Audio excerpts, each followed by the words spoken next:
baby's call is my call to arms. My skin like bones bleached white, marked blue by another night.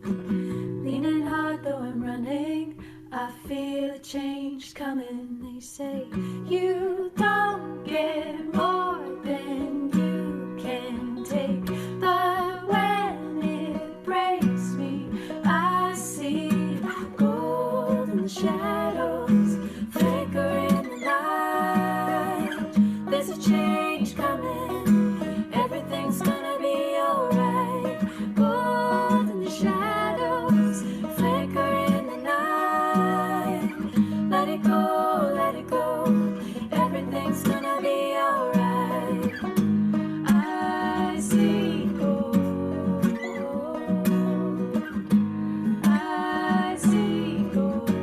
If I wake up like dead weight in the morning light, lift you up and hold you tight. My heart is a tenement, room for madness, room for all this. You don't get more than you can take, but when it breaks me, I see gold in the shadows, flicker in the night. There's a change coming, everything's gonna be alright. Gold in the shadows, flicker in the night. Let it go, everything's gonna be alright. I see gold, I see gold. We are the heavy lifters, we are the shapeshifters. We are the heavy lifters, we are the shapeshifters. We are the heavy lifters, we are the shapeshifters. We are the heavy lifters, we are the shapeshifters. Gold in the shadows, flicker in the night. There's a change coming, everything's gonna be alright. Gold in the shadows, flicker in the night. Let it go, everything's gonna be alright. I see gold, I see gold, I see gold, I see gold, I see gold, I see gold, I see gold.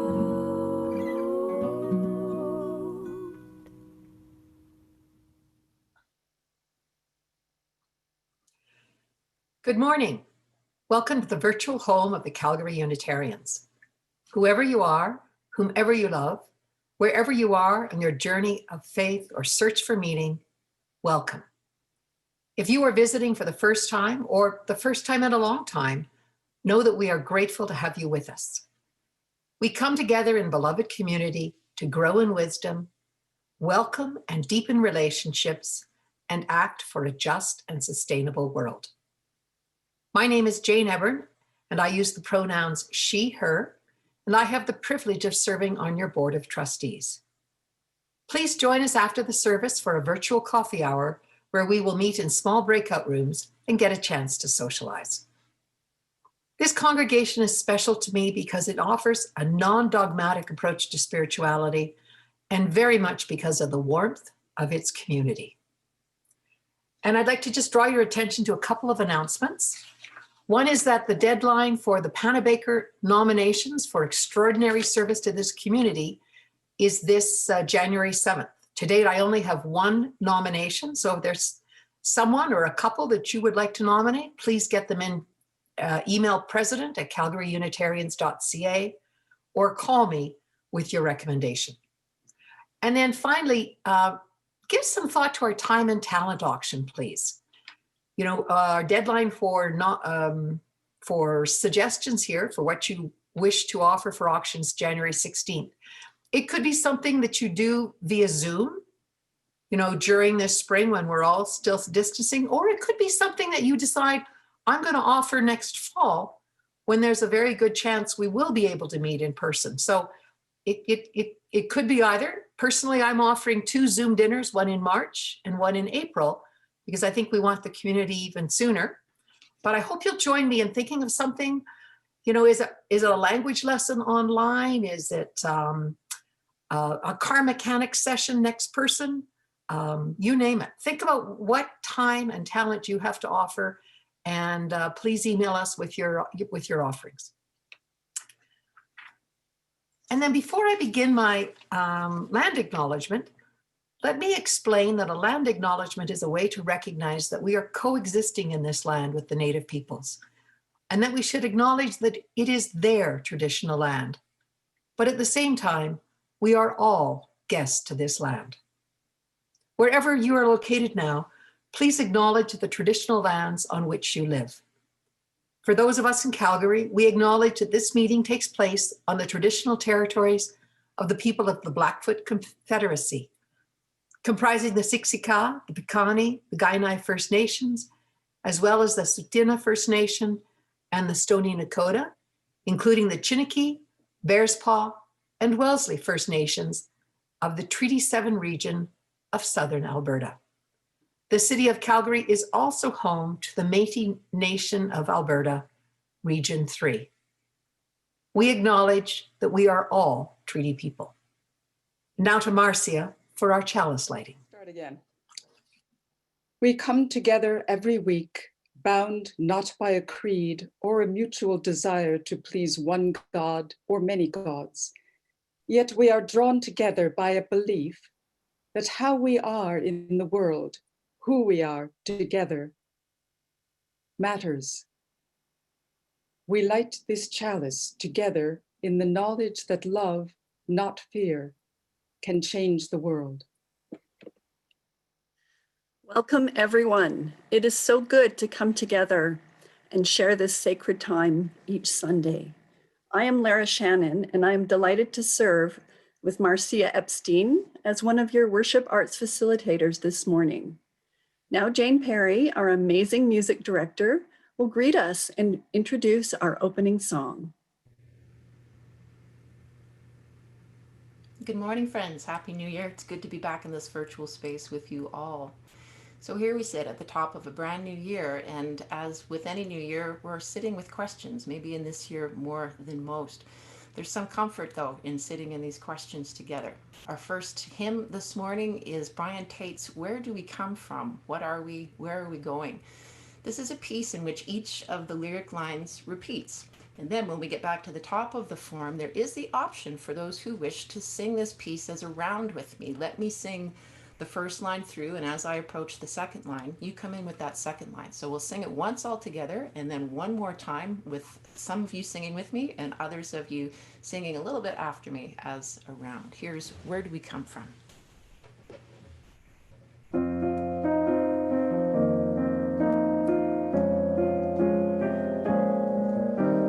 Where do we come from? What are we? Where are we going? Where do we come from? What are we? Where are we going? Where do we come from?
Good morning, everyone, and happy New Year. It's about what the children and youth are doing. We are continuing our exploration of popcorn theology, and so we're going to be looking at the movie Moana and to know who we are. And we're going to be doing learning a little bit about Polynesian culture and doing a heart activity and talking about things, sorrows in our hearts, but also the joys in our hearts today. And I have a particular joy to share with all of you. Many of you know I got married on New Year's Day, years, Arnold Barua. Yay! And I'm talking live from my honeymoon house, which is just an area. See, I've got the romantic paraphernalia behind me here. It's very nice. And I sent out an invite to everyone New Year's Eve, everyone in the congregation through the e-news, because I wanted it to be a joyful surprise. And many of you already had New Year's plans, and that's okay. But I was so blessed to have more than 45 logins and over 60 people come. And I was truly surrounded by my beloved community. And so I want to say thank you for everyone who came out. It was just such a blessing, and it was so wonderful. And for the new year, part of my spiritual growth is changing my perspective. And so, as you know, for wedding, if it can go wrong, it will go wrong. And I wanted to, this year I've been changing something from saying this went wrong to this turned out differently than I expected. And so I want to share with you a few things that went a little differently than I expected from the wedding.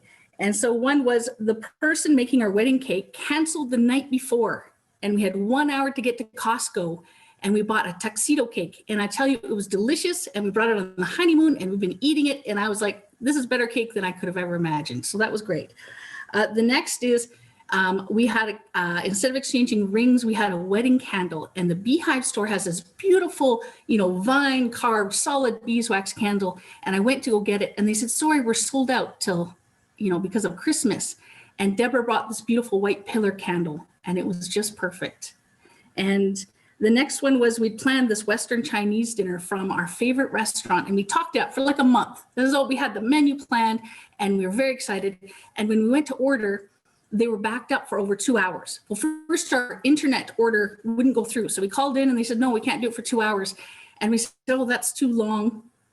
And so then we thought we had canceled it. And we tried to order Mediterranean. Nope, that order wouldn't go through. So we drove around and we finally went to a KFC. Arno's in his tuxedo. I'm in my wedding dress, and we're standing in line at KFC. And I look at him and I think, this is actually really nice. And it's so funny because my friend Yoset talked about how having your wedding on Zoom is actually perfect because you only need one chicken to feed everyone. And as we're standing in line at KFC, I said, this is a one chicken wedding. This is exactly what it should be. And so I thought that was really nice. And strangely enough, at 8 o'clock, they called me and said, your Chinese food order's ready. So we went and picked that up.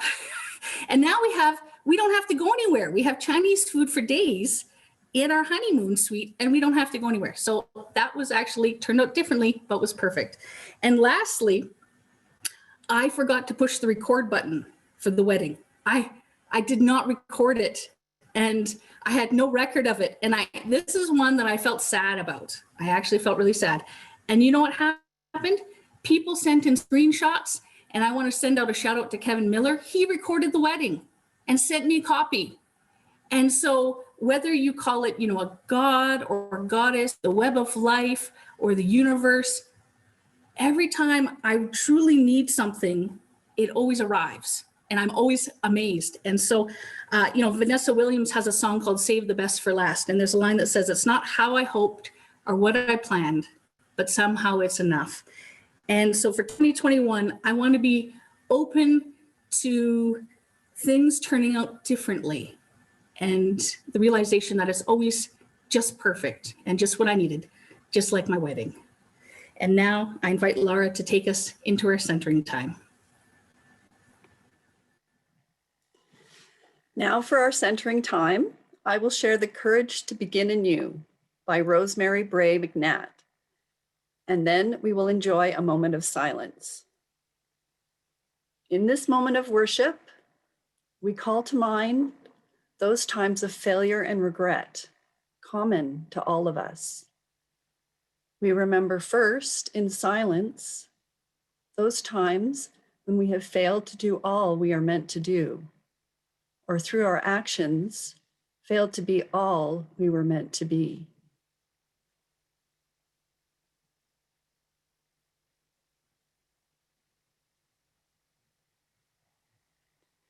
We now recall our moments of integrity. Those times we have lived into our deepest values and acted as the human beings we always dreamed of being.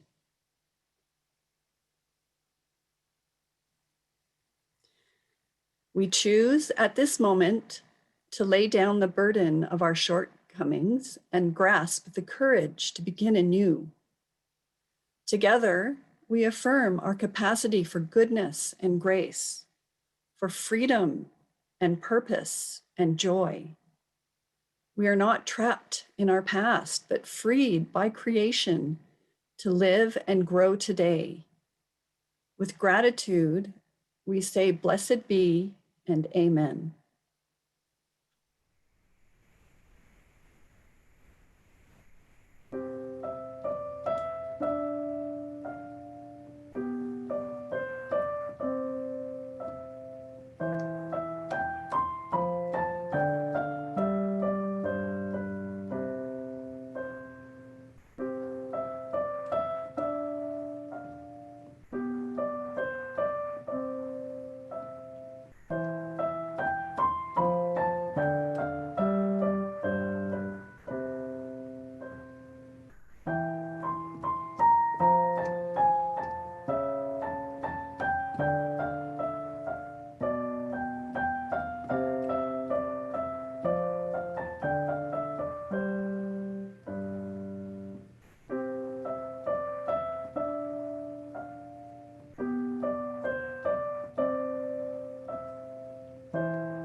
Let us now take a moment to tend to the sacred bonds that bind our lives to one another.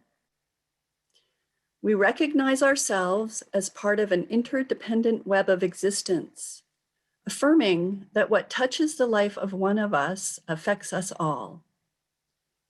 In these moments, we seek to widen our caring ministry by sharing the joys, sorrows, concerns, and milestones in our own lives and in the life of our congregation. We light our candle of concern for all the struggles spoken aloud, as well as those held in the silence of our hearts.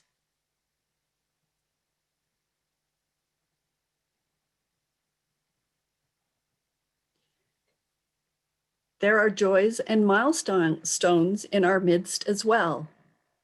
Today, we celebrate the marriage of our wonderful Director of Religious Education, Sheila, with her loving partner, Arno.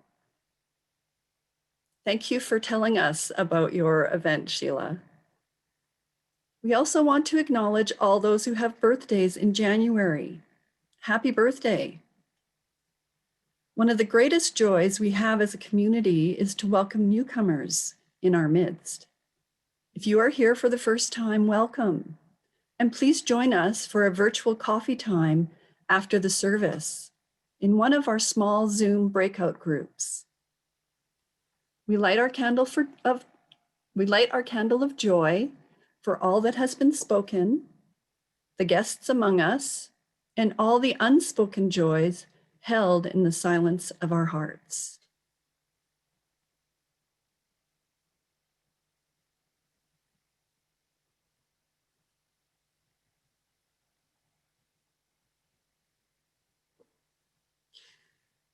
We light our global candle today for all of us who have felt lonely and isolated during this pandemic, and also in recognition of the many ways we have come together around the world to help each other make it through this difficult time.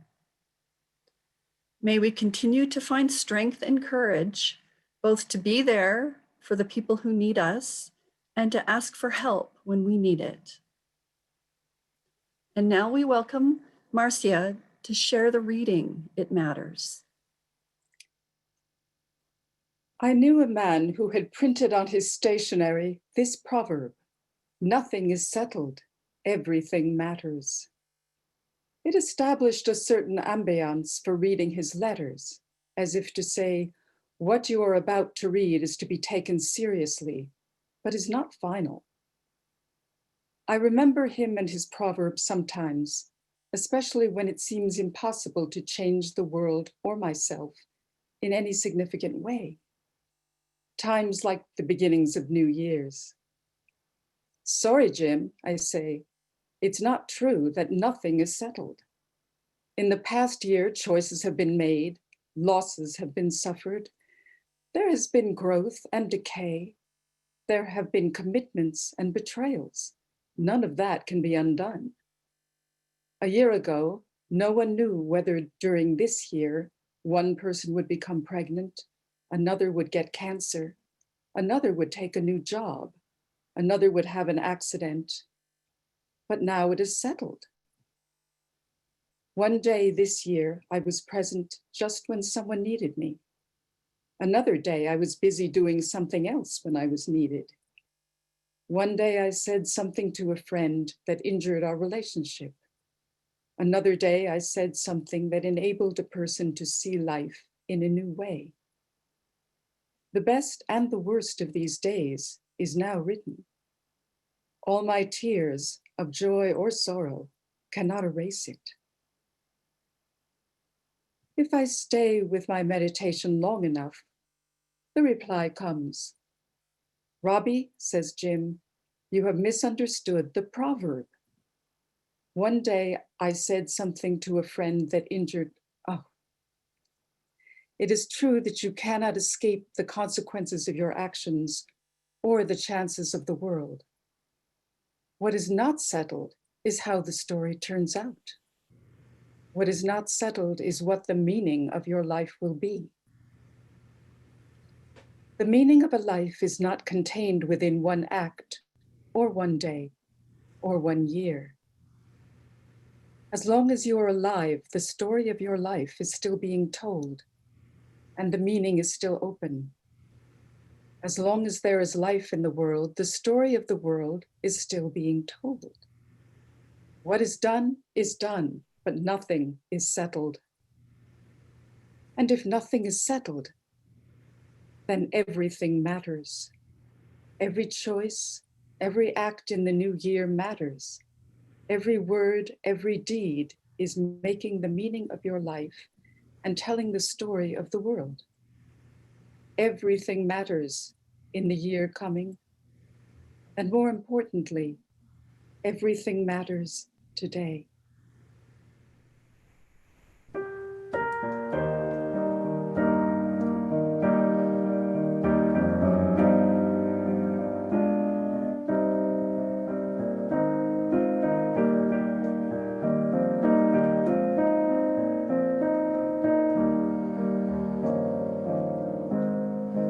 There's a river flowing in my soul.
would now like to introduce our guest speaker, Nicole Mackay.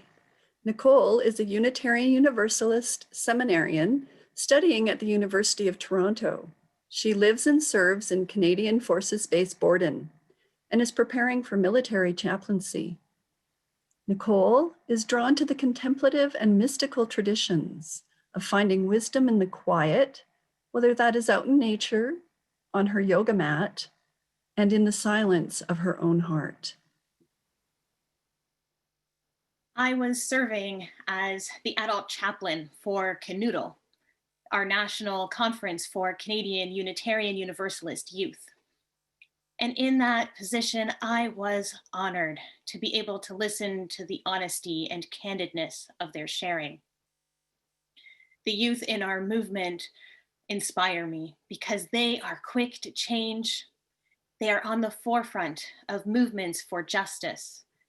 And I have witnessed that they appear so much more comfortable in expressing who they truly are, whether that be in their clothing, their hairstyles, their gender identity, sexual orientation, or whatever else makes them them.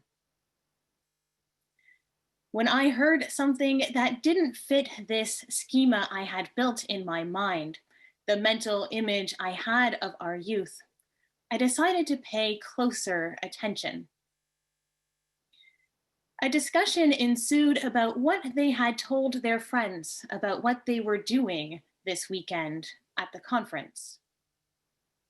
There was a theme for many where the youth shared that they are not always comfortable saying they're participating in something with their church or their congregation. They didn't want it connected to their faith, so they simply named it as a social justice organization. I could see that this sentiment was shared by many as they nodded in agreement. Let's face it, these days there isn't a lot of social capital to be gained by saying you go to a church.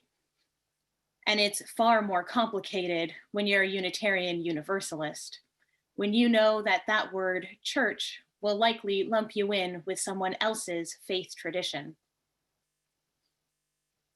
Sharing that you go to church, perhaps even especially as a youth, might mean that the conversation ends entirely. Or if you're with a good group of friends, they might ask you, what is Unitarian Universalism anyways? I've never heard of that. And you know, trying to provide a succinct answer to that question is not an easy or short endeavor. As religious liberals, we know that our views are not always those shared in the mainstream conversations, ones which are skewed more towards conservative perspectives. Paul Razor challenges us in his book, Reclaiming Prophetic Witness, Liberal Religion in the Public Square, that we have to get comfortable with expressing ourselves as religious people and using religious language out in the world. Can we call upon our courage to show up as religious people, to share our common theology, and we do have one. We come together freely as we affirm our principles and our sources. And furthermore, as Canadian Unitarian Universalists, we also come together around 5 aspirations: to be deeply connected. We strive to foster healthy relationships amongst and within Unitarian Universalist communities, with the broader world, and with all life. We strive to be radically inclusive. We create hospitable spaces where we are diverse and multi-generational communities. Actively engaged, where we strive to work joyfully for a just and compassionate society, experimenting with new forms of community, including this being in virtual community together. Theologically alive, we seek to be ever evolving in our understanding and open to new knowledge. And spiritually grounded, we seek transformation through personal spiritual experiences and shared ritual. These are the aspirations which bind us together from coast to coast to coast. As a faith, whether we are part of a congregation, a church, or a fellowship, or staying connected in other ways. This is what it means to live out our faith in the world, in this place we call home. Dr. Brené Brown writes in her book, Braving the Wilderness, belonging to ourselves means being called to stand alone, to brave the wilderness of uncertainty, vulnerability, and criticism. And with the world feeling like a political and ideological combat zone, this is remarkably tough. We seem to have forgotten that even when we're utterly alone, we are connected to one another by something greater than group membership, politics, and ideology. That we're connected by love and the human spirit. No matter how separated we are by what we think and believe, we are part of the same spiritual story.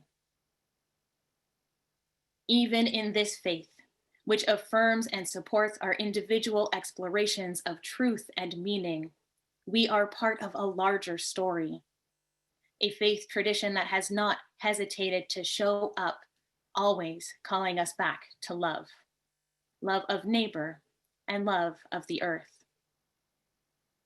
But are we willing to stand out and name that we are doing this work motivated by both our own values and what we affirm in our faith tradition? I want to name that this requires significant emotional labor on our behalf. As a Canadian Unitarian Universalist seminarian, my options for seminary studies are in Christian schools, where most people have never heard of our faith. This is the same in the Canadian Armed Forces where I work, as the first chaplain candidate for our faith. And our faith is not understood. There are days where I wish I didn't have to explain who we are yet again. But this is an opportunity to make the circle wider, to raise awareness of a religious perspective that is covenantal and not creedal, where we focus on how to be together, how to support one another, and not on if we share the same identical beliefs. As I have sometimes explained to others, this faith is like a choose your own adventure novel. We are all progressing in our spiritual growth. We just get to make decisions that feel right to us along the way. But unlike those youth, these spaces that I am in are ones in which being religious or spiritual is expected, and therefore easier to live into the wholeness of being a spiritual person. The poet Charles Bukowski asks, can you remember who you were before the world told you who you should be? As we begin this new year, a year with great hope that it will bring something better than the last, can we choose to live as people of integrity, people of wholeness, as we choose courage over comfort as people of faith? In doing so, we move our tradition out of the places where we have grown comfortable and into a space where we become visible. And when we become visible, we can become known. To do any of this work requires that we let ourselves be vulnerable, that we are willing to live into our values and name them for others to hear. We have to be willing to learn to embrace the beauty in what makes us unique as people of faith, and engage in spaces where we are on the margins. We are so often committed to centering the voices of others who are on the margins. Black, Indigenous, people of color, people of all different abilities, races, those who are silenced or intentionally left out of the conversation. But are we willing at times to center ourselves? The world needs the good news of this faith, the wide welcome that says you are worthy just as you are, and together we will grow side by side. Yet, if we stay silent, if we stay within our comfort zones, if we are only willing to explore our religious language and our theology within the confines of our congregations, that message of hope, one which 2021 could use, frankly, will be sadly missing. And so, are you willing to choose courage over comfort? Or as Parker Palmer says, can you align your integrity with your identity and be true to yourself, where together we can reclaim our prophetic witness in the public square?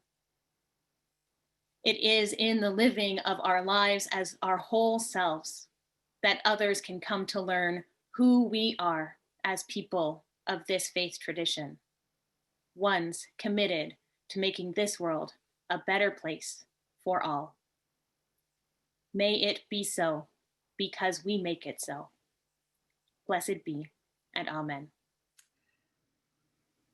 Let us now take a few moments to appreciate our being together, though at this time, only virtually. Yet with recognition that we truly are together, we are not alone. We need community to remind us of our web of connection, to remind us of our capacity and willingness to give and receive. For it is the contributions of each one of us that creates and sustains community. Please be as generous as you can. Thank you.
And now our closing words. Go Boldly by Jean Olson. May you be brave enough to expose your aching woundedness and reveal your vulnerability. May you speak your deepest truths, knowing that they will change as you do.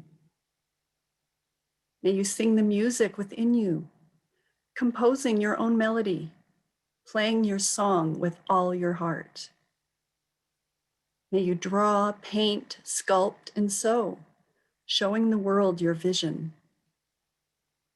May you write letters, poetry, biography, slogans, graffiti, the great novel, laying bare your words to love and hate. May you love, even though your heart breaks again and again. And until the end of your days, may your life be filled with possibilities and courage.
Life does not call us merely to do over and over again what we have done already, nor does it call us to act out as puppets, parts already assigned to us. No. In the midst of a situation which is itself ever changing, we are free to bring into realization new relationships of understanding and goodwill, and new acts of courage.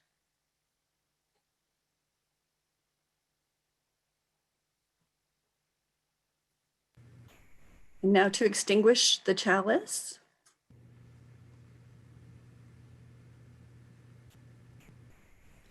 May we take inspiration of today's message along with the chalice flame of this community, its warmth and illumination, now to keep to the safekeeping of our hearts. Thank you all for coming, and see you soon.